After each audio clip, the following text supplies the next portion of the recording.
கைதிகளின் பரிமாற்றம் மேற்கொள்ளப்பட்டு 24 மணித்தியாலங்கள் முடிவடைவதற்கு முன்பே காசாவில் ட்ரோன் தாக்குதல்களையும் பீரங்கி தாக்குதல்களையும் ஆரம்பித்த இஸ்ரேலிய ஆக்கிரமிப்பு ராணுவம் அமெரிக்காவையும் ஐரோப்பிய ஒன்றியத்தையும் சவால் செய்யும் அதிரடியான தரமான முடிவை எடுத்த ஈரான். உண்மையில் ஈரான் எடுத்திருக்கக்கூடிய இந்த முடிவானது அடுத்த கட்ட போரை அறிவிக்கக்கூடிய முடிவாகும். நாங்கள் ஆட்டத்திற்கு தயார், நீங்கள் ஆட்டத்திற்கு தயாரா என சவால் செய்யக்கூடிய முடிவாகும். காசாவின் களத்திலே கொத்து கொத்தாக அளிக்கப்படும் ஒத்துழைப்பாளர்களும் உளவாளிகளும் இவர்களுக்கு நிறைவேற்றப்பட்ட மரண தண்டனைகளும் இஸ்ரேலிய ஆக்கிரமிப்பு ராணுவத்தின் ஒத்துழைப்பாளர்களாக மாறியிருக்கக்கூடிய அதிகளவான அரபு பழங்குடி குடும்பங்களும் எகிப்தினுடைய ஷார்ம் எல் ஷேக் பிரதேசத்திலே நடைபெற்ற மாநாட்டில் டொனால்ட் ட்ரம்ப் வெளியிட்டிருக்கக்கூடிய கருத்துக்களும் ஆரம்பிக்கப்பட்ட டொனால்ட் ட்ரம்பினுடைய திட்டத்தின் 2ஆம் கட்டமும் ரஃபா கடவை பிரதேசத்தினை முழுமையாக திறக்கப் போவதில்லை என அறிவித்த இஸ்ரேலிய ஆக்கிரமிப்பும் ஹமாஸினுடைய பதில்களும்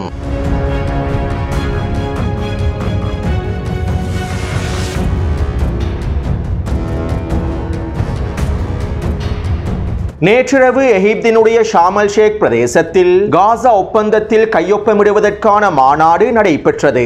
இந்த மாநாட்டிலே 20க்கும் அதிகமான நாடுகளுடைய தலைவர்களும் பிரதிநிதிகளும் கலந்து கொண்டிருந்தார்கள். பிரித்தானியாவினுடைய பிரதமர், பிரான்சினுடைய அதிபர், ஹங்கேரியினுடைய அதிபர், இத்தாலியினுடைய பிரதமர் மற்றும் இன்னும் ஏனைய ஐரோப்பிய நாடுகளுடைய பிரதமர்களும் அடிமை அரபு தலைவர்களும் துரோகிகளும் கலந்து கொண்டிருந்தார்கள். ஹமாஸினுடைய தலைவர்களோ ஹமாஸினுடைய பிரதிநிதிகளோ இந்த மாநாட்டில் கலந்து கொள்ளவில்லை. அதே போன்று ஈரானினுடைய தலைவர்களோ ஈரானிய பிரதிநிதிகளோ இந்த மாநாட்டில் கலந்து கொள்ளவில்லை. மேலும் இஸ்ரேலிய ஆக்கிரமிப்பு பிரதிநிதிகளும் இந்த மாநாட்டில் கலந்து கொள்ளவில்லை. இருப்பினும் குறித்த மாநாட்டிலே நெட்டன்யாஹூ கலந்து கொள்வதற்கான விருப்பத்தினை வழங்கியிருந்தார். குறித்த மாநாட்டிலே நெட்டன்யாஹூவும் கலந்து கொள்ள வேண்டும் என்பதற்கான அழைப்புகளை எகிப்தினுடைய ஜனாதிபதி நேரடியாகவே நெட்டன்யாஹூவுக்கு அனுப்பி வைத்திருந்தார். இதனால் இஸ்ரேலிய ஆக்கிரமிப்பு பாராளுமன்றத்தில் டொனால்ட் ட்ரம்பினுடைய விசேட உரை முடிவடைந்ததும் டொனால்ட் ட்ரம்போடு நெட்டன்யாஹூவும் ஷார்ம் எல் ஷேக் பிரதேசத்தில் களமிறங்குவதற்கு திட்டமிட்டிருந்தார். டொனால்ட் ட்ரம்போடு குறித்த மாநாட்டிலே கலந்து கொள்வதற்கு நெட்டன்யாஹூ தன்னுடைய விருப்பத்தையும் அறிவித்திருந்தார்.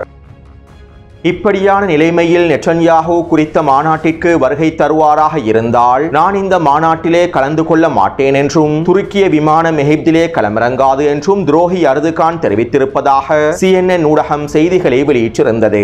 துரோகி அர்துகானினுடைய இந்த அறிவிப்பின் பிறகே நெட்டன்யாஹூ டொனால்ட் ட்ரம்போடு குறித்த மாநாட்டிற்கு வருகை தரக்கூடிய முடிவை மாற்றிக் கொண்டிருப்பதாகவும் குறித்த மாநாட்டிலே கலந்து கொள்ளப் போவதில்லை என நெட்டன்யாஹூ அறிவித்திருப்பதாகவும் செய்திகள் வெளியாகி இருந்தன. உண்மையில் கிடைக்கும் வாய்ப்பு சரியாக பயன்படுத்தி சர்வதேச சமூகத்தையும் சர்வதேச முஸ்லிம் சமூகத்தையும் ஏமாற்றக்கூடிய திறமையும் வல்லமையும் துரோகி அர்துகானிடமே காணப்படுகின்றது. பலஸ்தீனிய மக்களை இனப்படுகொலை செய்வதற்கு எல்லாவிதமான ஆயுதங்களையும் முழுமையாக வழங்கிய டொனால்ட் ட்ரம்போடு நான் கைகளை குலுக்குவேன். ஆனால் டொனால்ட் ட்ரம்ப் வழங்கிய ஆயுதங்களை பயன்படுத்தி பலஸ்தீனிய மக்களை இனப்படுகொலை செய்து நெட்டன்யாஹூவோடு நான் கை குலுக்க மாட்டேன் என துரோகி அர்துகான் தெரிவித்திருப்பது உலக மகா நடிப்பாகும். ஹமாஸினுடைய செயற்பாட்டு தலைவர் கலீல் ஹையா உட்பட இன்னும் அதிகளவான தலைவர்கள் டொனால்ட் ட்ரம்பினுடைய இந்த திட்டத்தினை ஏற்றுக்கொள்ளவே இல்லை. காசாவின் களத்தில் இருக்கக்கூடிய ஹமாஸினுடைய தலைவர்களும் இந்த திட்டத்தினை ஏற்றுக்கொள்ளவில்லை. இருப்பினும் துரோகி அர்துகானும் கத்தாரி அடிமைகளும் ஹமாஸுக்கு உச்ச அழுத்தங்களை வழங்கியதன் விளைவாகவும் போலியான வாக்குறுதிகளை அடிமை அர்துகான் துரோகி அர்துகான் ஹமாஸுக்கு வழங்கியதன் விளைவாகவுமே ஹமாஸ் தரப்பினர் குறித்த டொனால்ட் ட்ரம்பினுடைய ஒப்பந்தத்தினை ஏற்றுக்கொண்டார்கள். கைதிகளை விடுவித்ததற்கு பின்பு மீண்டும் போர் ஆரம்பிக்கப்பட்டால் இஸ்ரேலிய ஆக்கிரமிப்புக்கு எதிராக நாங்கள் போராடுவதற்கு தயாராகவே இருக்கின்றோம் என்கின்ற நம்பிக்கையுடன் இறைவன் மீது நம்பிக்கை வைத்தே ஹமாஸினுடைய தலைவர்கள் டொனால்ட் ட்ரம்பின் திட்டத்தை ஏற்றுக்கொண்டார்கள். டொனால்ட் ட்ரம்பினுடைய இந்த திட்டம் நடைமுறைப்படுத்தப்படுவதற்கு மிக முக்கிய காரணியாக துருக்கியினுடைய துரோகி அர்துகானே காணப்படுகின்றார். டொனால்ட் ட்ரம்புடன் ஆயுத ஒப்பந்தங்களை மேற்கொள்வதற்காகவும் தன்னுடைய சுயநல தேவைகளை அடைந்து கொள்வதற்காகவுமே துரோகி அர்துகான் குறித்த ஒப்பந்தத்தினை பயன்படுத்தி காய்களை நகர்த்தி இருந்தார். இவை தொடர்பாக முன்னைய காணொளிகளில் பல விடயங்களை குறிப்பிட்டுள்ளேன். அத்தோடு உண்மையில் துரோகி அர்துகான் நெட்டன்யாஹூவை சந்திக்க விரும்பவில்லை என்றால் நெட்டன்யாஹூவோடு கைகுலுக்க விரும்பவில்லை என்றால் துரோகி அர்துகான் முதலில் துருக்கியை விட்டே வெளியேறிவிட வேண்டும். ஏனென்றால் இஸ்ரேலிய ஆக்கிரமிப்புக்கு தேவையான எரிபொருட்கள் அனைத்தும் அசர்பைஜானிலிருந்து துருக்கி வழியாக குழாய்கள் வழியாகவே கொண்டு செல்லப்படுகின்றன. இஸ்ரேலிய ஆக்கிரமிப்புக்கு தேவையான 70% எரிபொருட்கள் துருக்கி வழியாகவே கொண்டு செல்லப்படுகின்றன. உண்மையில் துரோகி அர்துகான் நெட்டன்யாஹூவை துருக்கியிலேயே வைத்துக் கொண்டுள்ளார். இஸ்ரேலிய ஆக்கிரமிப்புடன் இஸ்ரேலுடன் நாங்கள் அனைத்து வர்த்தக தொடர்புகளையும் முழுமையாக துண்டித்து விட்டோம் என போலி பிரச்சாரங்களை மேற்கொண்டு விட்டு மறைமுகமாக இஸ்ரேலிய ஆக்கிரமிப்போடு எல்லாவிதமான வர்த்தக தொடர்புகளையும் பேணி வருகின்றார். இவை தொடர்பான பல ஆதாரங்களை கடந்த காலங்களில் டெலிகிராம் சேனலிலே தொடர்ச்சியாக பதிவிட்டுள்ளேன். எனவே கிடைத்த சந்தர்ப்பத்தினை சரியாக பயன்படுத்தி நடிகர் அர்துகான் சமூகத்தினை ஏமாற்றுவதற்கான பிரச்சாரங்களையும் மேற்கொண்டுள்ளார். அத்தோடு நான் இந்த தகவல்களை காணொளியில் மீண்டும் பதிவிடுவதற்கான காரணம், தற்போது அடிமை அரபுகளும் துரோகிகளும் அவர்களுடைய அடுத்த கட்ட பிரச்சாரங்களை ஆரம்பித்து விட்டார்கள். அல்-அக்ஸா வெள்ளப்போரானது இந்த அடிமைகளுடைய துரோகிகளுடைய முகத்திரையை முழுமையாக கிழித்திருந்தது. இவர்களுடைய உண்மையான முகத்தை ஒட்டுமொத்த சர்வதேசமும் தெளிவாக புரிந்து கொண்டது. எனவே தற்போது இவர்களுடைய முகத்திரையை மீட்டெடுப்பதற்காகவும் சர்வதேசத்தினை ஏமாற்றுவதற்காகவும் மீண்டும் அவர்களுடைய பிரச்சாரங்களை ஆரம்பித்து விட்டார்கள். 2 வருடமாக பலஸ்தீனிய மக்களுடைய இனப்படுகொலைகளை தடுத்து நிறுத்துவதற்கு எதுவுமே செய்யாத இந்த அடிமை அரபுகளும் துரோகிகளும் வாய்மூடி மௌனமாக இருந்துவிட்டு இறுதியில் ஹமாஸுக்கு உச்சழுத்தங்களை வழங்கி டொனால்ட் ட்ரம்பினுடைய திட்டத்தினை நடைமுறைப்படுத்திவிட்டு நாங்கள் பலஸ்தீனிய மக்களுக்கு ஆதரவாக களமிறங்கியுள்ளோம் என போலி பிரச்சாரங்களையும் மேற்கொள்ள ஆரம்பித்து விட்டார்கள். எனவே இந்த அடிமை அரபுகளுடைய துரோகிகளுடைய உண்மையான முகத்தை நாங்கள் தெளிவாக புரிந்து கொள்ள வேண்டும். அடுத்து எகிப்தினுடைய ஷார்ம் எல் ஷேக் பிரதேசத்திலே நடைபெற்ற மாநாட்டில் டொனால்ட் ட்ரம்ப் இவ்வாறு தெரிவித்தார். நாங்கள் மத்திய கிழக்கிலே ஒரு புகழ்பெற்ற காலகட்டத்தினை கடந்து செல்கின்றோம். நாங்கள் ஈரானை தாக்கி ஈரானினுடைய அணுசக்தி தளங்களை முழுமையாக அழித்து ஈரானை பலவீனப்படுத்தி இருக்காவிட்டால் காசா தொடர்பான இந்த ஒப்பந்தம் கையொப்பமிடப்பட்டிருக்காது. ஈரான் பலவீனம் அடைந்ததன் விளைவாகவே தற்போது இந்த ஒப்பந்தம் வெற்றி அடைந்துள்ளது. தற்போது ஹமாஸுக்கும் இஸ்ரேலுக்கும் இடையிலான 2ஆம் கட்டம் ஆரம்பமாகியுள்ளது. இந்த ஒப்பந்தமானது ஒரு விரிவான ஆவணமாகும். இந்த ஒப்பந்தம் நிபந்தனைகளையும் விதிமுறைகளையும் தெளிவாக எடுத்து காட்டுகின்றது. இந்த விதிமுறைகளுக்கு அமைவாக நிபந்தனைகளுக்கு அமைவாக அனைத்து விடயங்களும் முழுமையாக நிறைவேற்றப்பட வேண்டும். இந்த ஒப்பந்தத்தினை வெற்றிகரமாக முடிப்பதற்கு துருக்கி அதிபர் சிறப்பாக செயற்பட்டுள்ளார். அவர் கடந்த காலங்களில் பல பிரச்சனைகளை முடிவுக்கு கொண்டு வந்துள்ளார். ஆனால் இதற்கான எந்த ஒரு கௌரவத்தையும் அவர் பெற்றுக் கொள்வதற்கு விரும்பவில்லை. நான் தான் இவை அனைத்தையும் முடித்தேன் என்று பெருமைப்படுவதற்கும் அவர் விரும்பவில்லை. உண்மையில் துருக்கி அதிபர் அர்துகான் என்னுடைய மிகச்சிறந்த நண்பர். எனக்கு தேவைப்படும் போதெல்லாம் அவர் எனக்காக வருவார். மேலும் அவர் எனக்காக அங்கு இருப்பார். அத்தோடு நான் கத்தாரிய தலைவருக்கும் எகிப்திய அதிபருக்கும் நன்றிகளை தெரிவித்துக் கொள்கின்றேன். தற்போது நாங்கள் அனைத்தையும் எங்களுடைய கட்டுப்பாட்டுக்குள் கொண்டு வந்துவிட்டோம். இனி அனைத்தும் சிறப்பாகவே நடைபெறும். நாங்கள் காசாவிலே போரை முடித்து விட்டோம். இனி மத்திய கிழக்கில் பயங்கரவாதம் இருக்காது. பயங்கரவாதிகளை நிராகரிக்கக்கூடிய ஆரம்ப படியாகவே இந்த செயற்பாடுகள் அமைந்திருக்கும். நாங்கள் ஒன்றிணைந்து ஒரு புதிய மத்திய கிழக்கை உருவாக்குவோம். அனைவரும் ஆபிரகாம் உடன்படிக்கையில் இணைந்து கொள்வார்கள் என நான் விரும்புகின்றேன். எங்களுக்கு காசா நிராயுதபாணியாக்கப்பட வேண்டும். காசாவினுடைய ஆயுதங்கள் முழுமையாக நீக்கப்பட வேண்டும். இதன் மூலமாகவே மத்திய கிழக்கினுடைய எதிர்கால பாதுகாப்பு உறுதி செய்யப்படும். மேலும் மத்திய கிழக்கிலிருந்து 3ஆம் உலக போரானது உருவாகாது என டொனால்ட் ட்ரம்ப் குறித்த மாநாட்டிலே தெரிவித்துள்ளார். டொனால்ட் ட்ரம்பினுடைய இந்த கருத்துக்களில் இருந்து காசா தொடர்பான டொனால்ட் ட்ரம்பின் திட்டத்தினை நடைமுறைப்படுத்துவதற்கு ஹமாஸுக்கு யார் உச்சழுத்தங்களை வழங்கியுள்ளார்கள் என்பதனையும் இந்த திட்டத்தின் மூலமாக டொனால்ட் ட்ரம்ப் எதனை அடைந்து கொள்வதற்கு முயற்சி செய்கின்றார் என்பதனையும் நீங்கள் தெளிவாக புரிந்து கொள்ளலாம். எனவே தற்போது டொனால்ட் ட்ரம்பினுடைய காசா தொடர்பான திட்டத்தின் 2வது கட்டம் ஆரம்பமாகிவிட்டது. இந்த 2வது கட்ட பேச்சுவார்த்தைகளை ஆரம்பிப்பதற்கான வேலை திட்டங்களும் மேற்கொள்ளப்பட்டு வருகின்றன.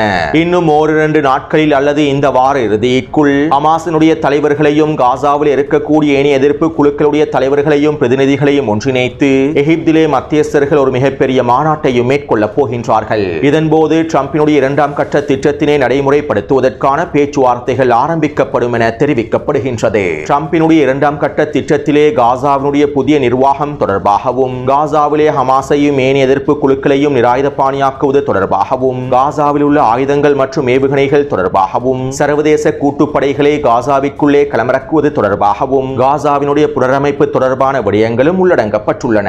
இவைதான் டொனால்ட் ட்ரம்பினுடைய 2ஆம் கட்ட திட்டத்தில் உள்ளடங்கப்பட்டிருக்கக்கூடிய விடயங்களாகும். அத்தோடு இந்த 2ஆம் கட்ட திட்டத்தினை முழுமையாக நடைமுறைப்படுத்தும் வரையில் இந்த 2ஆம் கட்ட திட்டத்திற்கான ஒப்பந்தம் கையொப்பமிடும் வரையில் காசாவிலே ஹமாஸ் ஆயுதங்களை வைத்திருக்க முடியும் என்றும் 2ஆம் கட்ட ஒப்பந்தம் கைச்சாத்திடப்பட்டதற்கு பின்பு ஹமாஸ் முழுமையாக நிராயுதபாணியாக்கப்பட வேண்டும், ஹமாஸ் ஆயுதங்களை கீழே வைத்துவிட வேண்டும் என்பதே டொனால்ட் ட்ரம்பினுடைய 2ஆம் கட்ட திட்டத்தின் முக்கியமான உள்ளடக்கமாகும். சுருக்கமாக குறிப்பிடுவதாக இருந்தால் 2ஆம் கட்ட திட்டம் முழுமையாக நடைமுறைப்படுத்தப்படும் வரையில் தான் காசாவிலே ஹமாஸும் ஏனைய எதிர்ப்பு குழுக்களும் ஆயுதங்களை வைத்திருக்க முடியும். மேலும் டொனால்ட் ட்ரம்பின் 2ஆம் கட்ட திட்டத்தின் நிபந்தனைகளுக்கு அமைவாக அனைத்து ஆயுதங்களும் முழுமையாக நீக்கப்பட வேண்டும். இதற்கான பேச்சுவார்த்தைகளையே தற்போது இவர்கள் மேற்கொள்ளப் போகின்றார்கள்.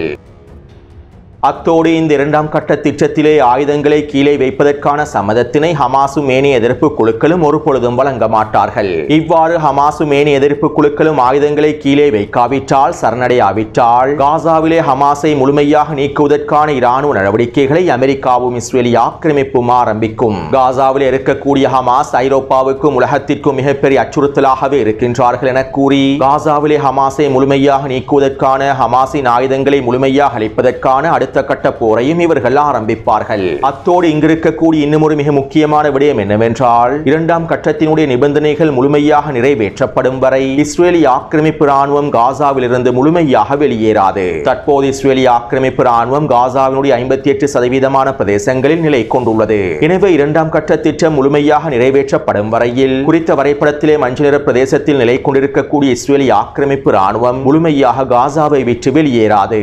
இன்னும் ஒரு விதத்தில் குறிப்பிடுவதாக இருந்தால், ஹமாஸ் நிராயுத பாணியாக்கப்படாவிட்டால் இஸ்ரேலி ஆக்கிரமிப்பு ராணுவம் காசாவை விட்டு முழுமையாக வெளியேறாது. அடுத்து இந்த இரண்டாம் கட்ட பேச்சுவார்த்தைகள் இன்னும் எவ்வளவு நாட்களுக்கு நீடிக்கும் என்கின்ற கேள்விகளும் எழுப்பப்படுகின்றன. இந்த வார இறுதிக்குள்ளே எகிப்திலே நடைபெறப் போகும் அடுத்த மாநாட்டை தொடர்ந்து இந்த கேள்விகளுக்கான விடைகளை எங்களுக்கு தெளிவாக புரிந்து கொள்ள முடியும். அதே நேரம் டொனால்ட் ட்ரம்பின் இரண்டாம் கட்ட திட்டத்தினை நடைமுறைப்படுத்துவதற்கான கால அளவை ஹமாஸ் தரப்பினர் பெரும்பாலும் நீடிப்பதற்கான இழுத்தடிப்பு செய்வதற்கான வாய்ப்புகளை அதிகமாக இருக்கின்றன. குறைந்தது இன்னும் 2 மாதத்திற்காவது இந்த இரண்டாம் கட்ட பேச்சுவார்த்தைகள் தொடர்பான முடிவுகளை ஹமாஸினுடைய தலைவர்கள் இழுத்தடிப்பு செய்வார்கள். இதன் மூலமாக களத்தில் இருக்கக்கூடிய பலஸ்தீனிய போராளிகள் அவர்களுக்கு தேவையான நேரத்தையும் பெற்றுக்கொள்ள முடியும். அவர்களை எதிர்கொள்வதற்கான தயார்படுத்தல்களை மேற்கொள்வதற்கான நேரத்தையும் பெற்றுக்கொள்ள முடியும். இதனால் டொனால்ட் ட்ரம்பினுடைய இரண்டாம் கட்ட திட்டம் தொடர்பான இறுதி முடிவுகளை எடுப்பதற்கு குறைந்தது 2 மாத காலமாவது செல்லும் என எதிர்பார்க்கப்படுகின்றது. இந்த நேரத்தினை பயன்படுத்தி பலஸ்தீனிய போராளிகள் அடுத்த கட்ட தயார்படுத்தல்களை மேற்கொள்வார்கள் என்றும் எதிர்பார்க்கப்படுகின்றது. அடுத்து கொல்லப்பட்ட இஸ்ரேலி ஆக்கிரமிப்பு பணைய கைதிகளில் 4 பேருடைய உடல்களை மாத்திரமே ஹமாஸ் தரப்பினர் நேற்று இஸ்ரேலி ஆக்கிரமிப்பிடம் ஒப்படைத்திருந்தார்கள். காசாவின் களத்திலே 28 இஸ்ரேலி ஆக்கிரமிப்பு கைதிகளுடைய உடல்கள் காணப்படுகின்றன. இந்த உடல்களில் 4 உடல்களை மாத்திரமே தற்போது ஹமாஸ் தரப்பினர் இஸ்ரேலி ஆக்கிரமிப்பு ராணுவத்திடம் ஒப்படைத்துள்ளார்கள். அதிகளவான கைதிகளுடைய உடல்கள் இடிபாடுகளுக்குள் சிக்கிக் கொண்டிருப்பதனால், இடிபாடுகளுக்கு கீழால் புதைக்கப்பட்டிருப்பதனால் நினைத்தபடி அவர்களை அவசரமாக மீட்டெடுக்க முடியாது என்றும், அவர்களை மீட்டெடுப்பதற்கான நேரம் அதிகமாக தேவை என்றும் ஹமாஸ் தரப்பினர் மத்தியஸ்தர்களுக்கு அறிவித்துள்ளார்கள். மேலும் இந்த மீட்பு பணிகள் விரைவாக நடைபெற்றதும் நாங்கள் அனைத்து உடல்களையும் முழுமையாக ஒப்படைத்து விடுவோம் என்றும் ஹமாஸினுடைய தலைவர்கள் தெரிவித்துள்ளார்கள். அத்தோடு நேற்றிரவு இஸ்ரேலி ஆக்கிரமிப்பின் பாதுகாப்பு அமைச்சர் மிரட்டல்களையும் வெளியிட்டிருந்தார். ஹமாஸ் ஒப்பந்தத்திற்கமைவாக அனைத்து இறந்த உடல்களையும் முழுமையாக ஒப்படைக்காவிட்டால் நாங்கள் கடுமையான முடிவுகளை எடுப்போம் என இஸ்ரேலி ஆக்கிரமிப்பின் பாதுகாப்பு அமைச்சர் எக்ஸ் தளத்திலே மிரட்டல்களை வெளியிட்டிருந்தார். அது மட்டுமல்லாமல் ஹமாஸ் இறந்த உடல்கள் அனைத்தையும் முழுமையாக விடுவிக்கும் வரை ரஃபா கடவை பிரதேசத்தினை முழுமையாக திறக்கப் போவதில்லை என்றும் இஸ்ரேலி ஆக்கிரமிப்பு அறிவித்துள்ளது. இதனால் ரஃபா கடவை பிரதேசத்தினூடான உணவு பரிமாற்றமும் தற்போது தடைபட்டுள்ளது.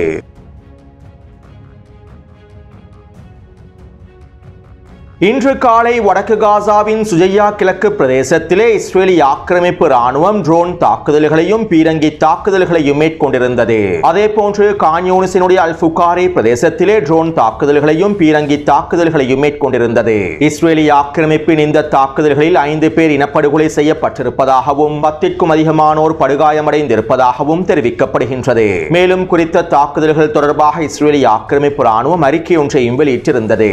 இஸ்ரேலிய ராணுவம் நிலை கொண்டிருக்கக்கூடிய பிரதேசங்களுக்குள் எந்த பலஸ்தீனியர்களும் நுழையக்கூடாது. இன்று காலை சிலர் எங்களுடைய கட்டுப்பாட்டு பிரதேசங்களுக்குள் நுழைந்தார்கள். அவர்களை இலக்கு வைத்து நாங்கள் தாக்குதல்களை மேற்கொண்டோம். இதற்கு பிறகும் யாராவது நுழைந்தால் நாங்கள் தொடர்ச்சியான தாக்குதல்களை மேற்கொள்வோம் என இஸ்ரேலி ஆக்கிரமிப்பு ராணுவம் குறித்த அறிக்கையில் தெரிவித்துள்ளது.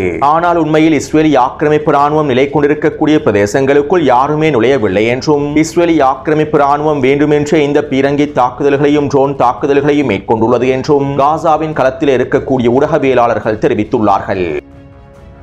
கடந்த ஒரு வருடத்திற்கு முன்பு இஸ்ரேலி ஆக்கிரமிப்பு லெபனானோடு போர் நிறுத்த ஒப்பந்தங்களை மேற்கொண்டது. இந்த போர் நிறுத்த ஒப்பந்தம் மேற்கொள்ளப்பட்டும் இஸ்ரேலி ஆக்கிரமிப்பு ராணுவம் தெற்கு லெபனான் பிரதேசத்திலிருந்து வெளியேறவில்லை. மேலும் இஸ்ரேலி ஆக்கிரமிப்பு கடந்த ஒரு வருடத்திற்குள் மாத்திரம் இந்த போர் நிறுத்த ஒப்பந்தத்தினை 4500 தடவைகளுக்கு மேலாக மீறியுள்ளது. 2500க்கும் அதிகமான தாக்குதல்களை தெற்கு லெபனான் பிரதேசத்திலே மேற்கொண்டுள்ளது.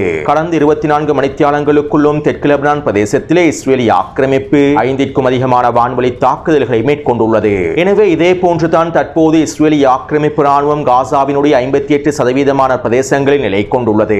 இவ்வாறு நிலை கொண்டிருக்கக்கூடிய இஸ்ரேலிய ஆக்கிரமிப்பு ராணுவம் இனி ஒவ்வொரு நாளும் சிறிய தாக்குதல்களை மேற்கொள்ளும். காசாவில் இருக்கக்கூடிய ஹமாஸினுடைய ஏனைய தலைவர்களை இலக்கு வைத்தும் பலஸ்தீனிய போராளிகளை இலக்கு வைத்தும் இஸ்ரேலிய ஆக்கிரமிப்பு தாக்குதல்களை மேற்கொள்ளும். தெற்கு லெபனான் பிரதேசத்தில் எவ்வாறு ஹிஸ்புல்லா ராணுவத்தினுடைய உறுப்பினர்களை இலக்கு வைத்து இஸ்ரேலிய ஆக்கிரமிப்பு தொடர்ச்சியாக தாக்குதல்களை மேற்கொண்டு வருகின்றதோ அதே போன்றே காசாவிலே நிலை கொண்டிருக்கக்கூடிய இஸ்ரேலிய ஆக்கிரமிப்பு ராணுவமும் பலஸ்தீனிய போராளிகளுக்கு எதிரான தாக்குதல்களையும் மேற்கொள்ளும். இதனை ஆரம்பிக்கும் முகமாகவே இன்று காலையிலேயே இஸ்ரேலிய ஆக்கிரமிப்பு ராணுவம் பீரங்கி தாக்குதல்களையும் ட்ரோன் தாக்குதல்களையும் மேற்கொண்டது. அத்தோடு இஸ்ரேலிய ஆக்கிரமிப்பு ராணுவத்தினுடைய இந்த தாக்குதல்களை ஒப்பந்தத்தில் கையொப்பமிட்ட அடிமை அரபுகளோ துரோகிகளோ ஒரு பொழுதும் கேள்வி கேட்கப் போவதில்லை. நாங்கள் பலஸ்தீனிய மக்களை இனப்படுகொலை செய்யவில்லை, ஹமாஸை நிராயுதபாணியாக்கும் நோக்கத்தோடு ஹமாஸினுடைய தலைவர்களை இலக்கு வைத்துதான் இந்த தாக்குதல்களை தொடர்ச்சியாக மேற்கொள்வோம் என இனி வரக்கூடிய நாட்களில் இஸ்ரேலிய ஆக்கிரமிப்பு வெளிப்படையாக அறிவிக்கும். பணைய கைதிகளுடைய பரிமாற்றம் மேற்கொள்ளப்பட்டு ஹமாஸ் தரப்பினர் அனைத்து பணைய கைதிகளையும் முழுமையாக விடுவித்து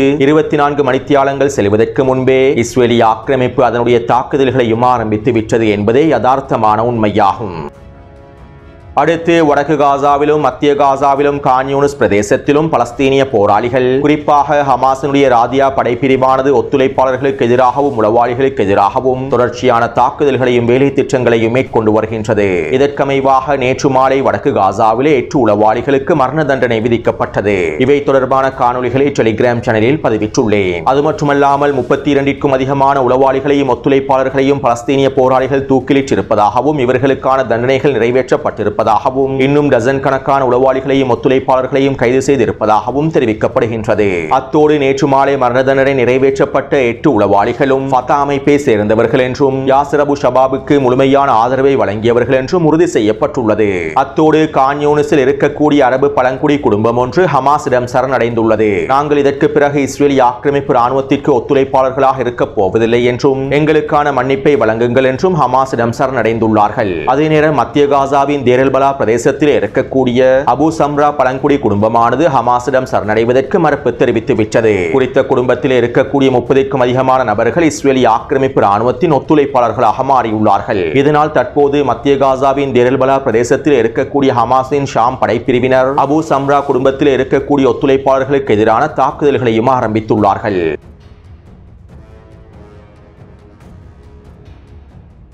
அமெரிக்காவும் ஐரோப்பிய ஒன்றியமும் ஐநாவினுடைய பாதுகாப்பு சபையும் ஈரானுக்கு எதிராக உச்ச பொருளாதார தடைகளை விதித்துள்ளன. பல தசாப்தங்களாக ஈரானுக்கு எதிராக உச்ச பொருளாதார தடைகள் விதிக்கப்பட்டு வருகின்றன. மேலும் கடந்த 5 வருடமாக இவர்கள் ஈரானினுடைய எண்ணெய் உற்பத்திகளையே இலக்கு வைத்திருந்தார்கள். ஈரானினுடைய எண்ணெய் ஏற்றுமதியை முழுமையாக முடக்குவதன் மூலமாக ஈரானை முழுமையாக பலவீனப்படுத்திவிட முடியும் என்றும் எதிர்ப்பற்றுக்களுக்கான ஆதரவை நிறுத்திவிட முடியும் என்றுமே இவர்கள் ஈரானிய எண்ணெய் வர்த்தகத்தினை குறிவைத்து உச்ச பொருளாதார தடைகளை விதித்தார்கள். ஈரானிய கப்பல் நிறுவனங்களுக்கு எதிராகவும் ஈரானிய சரக்கு கப்பல்களுக்கு எதிராகவும் ஈரானிய எண்ணெய் வர்த்தகத்தோடு தொடர்பு பற்றிருக்கக்கூடிய மிக முக்கியமான தொழிலதிபர்களுக்கு எதிராகவும் உச்ச பொருளாதார தடைகள் விதிக்கப்பட்டன. இருப்பினும் இந்த பொருளாதார தடைகளுக்கு மத்தியிலும் ஈரான் அவர்களுடைய எண்ணெய் ஏற்றுமதியை ரகசியமாக மேற்கொண்டார்கள். சில ரகசியமான தந்திரமான நடவடிக்கைகள் மூலமாக அதிகளவான எண்ணெய்களை சீனாவுக்கு ஏற்றுமதி செய்தார்கள். சரக்கு கப்பல்களில் ஈரானிய கொடிகளை பயன்படுத்தாமல் ரகசியமான முறையிலேயே ஈரான் அனைத்து எண்ணெய் ஏற்றுமதிகளையும் மேற்கொண்டு வந்தது. இப்படியான நிலைமையிலேயே தற்போது ஈரான் அதிரடியான தரமான முடிவொன்றை எடுத்துள்ளது. இந்த முடிவானது அமெரிக்காவையும் ஐரோப்பிய ஒன்றியத்தையும் நேரடியாக சவால் செய்யக்கூடிய முடிவாகும். அதாவது ஈரான் அதனுடைய எண்ணெய் கப்பல்களில் ஈரானிய கொடியை ஏற்றியுள்ளது. ஈரானிய எண்ணெய் கப்பல்களில் சக்கர் அமைப்புகளை ஒன் செய்து AIS சர்வதேச கண்காணிப்புக்கு கீழால் களமிறக்கியுள்ளது. அதாவது இவ்வளவு நாளாக ஈரானிய எண்ணெய் கப்பல்கள் ரகசியமாகவே கொண்டு செல்லப்பட்டன. எந்த கப்பலில் ஈரானிய எண்ணெய்கள் கொண்டு செல்லப்படுகின்றது என்பது யாருக்குமே தெரியாது.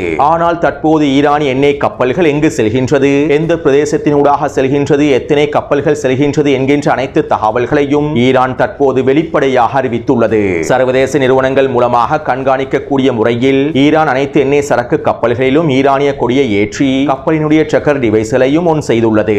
அதாவது முடிந்தால் நீங்கள் எங்களுடைய கப்பல்கள் மீது கை வைத்து பாருங்கள், எங்களுடைய எண்ணெய் கப்பல்கள் இந்த பாதையினூடாகத்தான் செல்கின்றன.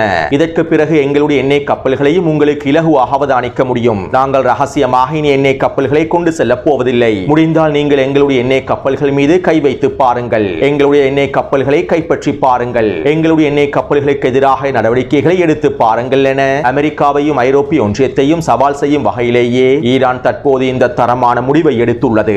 உண்மையில் ஈரானினுடைய இந்த முடிவானது நாங்கள் அடுத்த கட்ட ஆட்டத்தினை ஆரம்பிப்பதற்கு தயாராகிவிட்டோம், நீங்கள் ஆட்டத்தினை ஆரம்பிப்பதற்கு தயாரா என்று அமெரிக்காவை சவால் செய்யக்கூடிய வகையிலேயே ஈரான் இந்த அதிரடியான முடிவை எடுத்துள்ளது. மேலும் இது அடுத்த கட்ட போரையும் உறுதி செய்வதாகவே அமைந்துள்ளது. எனவே நாங்கள் பொறுத்திருந்து பார்ப்போம். அத்தோடு இந்த காணொளி தொடர்பான கருத்துக்களை பதிவிடுங்கள். தொடர்ந்தும் என்னுடன் இணைந்திருங்கள். நன்றி, வணக்கம்.